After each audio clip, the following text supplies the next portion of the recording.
maxaa xilligan ku soo beegay hadalhaynta dheeraadka ah ee ku saabsan inay Ethiopia u baahan tahay inay hesho bad?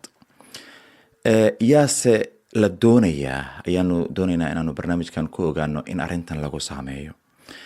waxaad ku soo dhawaataan sawirka guud. magacaygu waa Maxamed Cabdi Xaraare. qodobkan ayaanu maanta dhinacyo kala duwan ka eegi doonaa oo aanu isdul taagi doonaa, laakiin marka hore aanu eegno 60 libiqsi iyo wararkii ugu dambeeyay guud ahaan caalamka. ciidanka ilaalada kacaanka Iiraan ayaa waxa ay ku dhawaaqeen inay gabi ahaan baxreen marinka Hormuz. afhayeenka baarlamaanka dalkaasi ayaa cunaqabataynta Mareykanka ee dekedaha dalka Iiraan ku tilmaamay mid nacasnimo ah, isaga oo sheegay inaanay maraakiibtu mari doonin marinka ilaa Mareykanku uu qaado go'doominta uu ku hayo sida uu dhigay dekedaha dalka Iiraan. Ukraine ayaa baaraysa weerar argagixiso kadib markii nin hubeysan uu dad ku laayay bakhaar laga adeegto oo ku yaala caasimadda Kiev.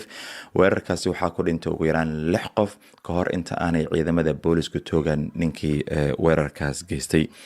Pyongyang ayaa maanta tijaabisay dhowr gantaal oo ah nooca balistiga ee ridada gaaban. waa markii toddobaad ee ay Kuuriyada Waqooyi samaysay tijaabo noocan ah sanadkan, taas oo keentay walaac xoogan oo dhanka ammaanka gobolka ah.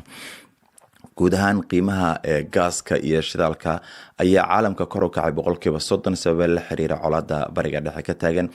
si loo qaboojiyay xiisada dhaqaale, maamulka Donald Trump waxa uu kordhiyay muddada cunaqabataynta laga qaadayo shidaalka Ruushka si bay yiraahdeen looga fogaado sicir barar inuu ka dhaco gudaha dalka Mareykanka. waagaag sawirka guud aynu ku noqonay